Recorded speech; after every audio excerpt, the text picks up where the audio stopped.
ખેડામાં કોઈપણ મંજૂરી વિના જ 4 માળનું બિલ્ડિંગ બાંધી દેવાયું, પાલિકા માત્ર જોતી રહી। ખેડા શહેરમાં સિવિલ હોસ્પિટલની સામે આવેલ સર્વે નંબર 75 વાળી જગ્યામાં છેલ્લા 2 વર્ષથી ગેરકાયદેસર રહ્યું છે। આ મામલે પાલિકા તંત્રને રજૂઆતો કરવા છતાં આ ગેરકાયદેસર બિલ્ડિંગ અટકવાની જગ્યાએ પાલિકા તંત્ર માત્ર 2 વાર નોટિસ આપીને કામગીરી કર્યાનો સંતોષ માની રહ્યું છે। બીજી તરફ આ કોમ્પ્લેક્સમાં દુકાનો લેવા માટે સ્થાનિકોએ રોકાણ પણ કર્યું છે, ત્યારે આ કોમ્પ્લેક્સ ગેરકાયદેસર હોવાનું ખુદ પાલિકાના ચીફ ઓફિસર કહી રહ્યા હોવા છતાં પણ કોઈ પગલાં ભર્યા નથી। છેલ્લા 2 વર્ષથી મંજૂરી વગર ચાલી રહેલા આ કામ બાબતે અગાઉ 19 સપ્ટેમ્બર 2022ના રોજ પાયાનું કામ ચાલતું હતું। તે વખતે ખેડા નગરપાલિકાએ બાંધકામ નહીં કરવા માટે નોટિસ આપી હતી, તેમ છતાં હજુ પણ આ બાંધકામની કામગીરી ચાલુ જ રાખવામાં આવી હતી અને હાલમાં 4 માળ સુધી બિલ્ડિંગનું કામ પૂર્ણ થઈ ગયું છે। આખું કોમ્પ્લેક્સ ગેરકાયદેસર હોવા છતાં રોકાણ કરાવીને છત્રીવણથી ઓપરેશવામાં આવી રહી છે। બાંધકામને પાલિકાએ મંજૂરી આપીને હતા, પણ 4 માળનું ગેરકાયદેસર બાંધકામ ખેડા શહેરમાં ચણાઈ ગયું છે।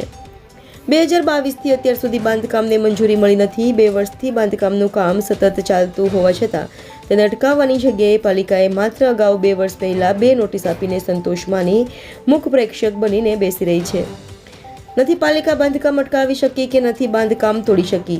એરિયા ડેવલપમેન્ટ ઓથોરિટીએ પણ મંજૂરી નથી આપી। 2 વર્ષથી ચાલતા બાંધકામ બાદ કોમ્પ્લેક્સમાં દુકાનો બનાવી ધરાર વેચાણ શરૂ કરી દેવાયું। Reporter Chirag Patel, India 24 news, Kheda.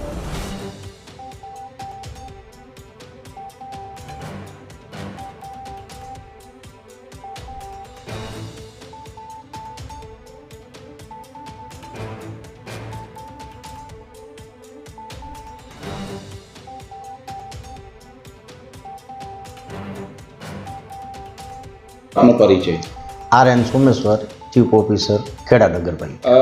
સાહેબ, બાંધકામની પરમિશન વગર 4 માળનું બિલ્ડિંગ ખેડા સિવિલની સામે બાંધવામાં આવ્યું, શું છે સમગ્ર બાબત?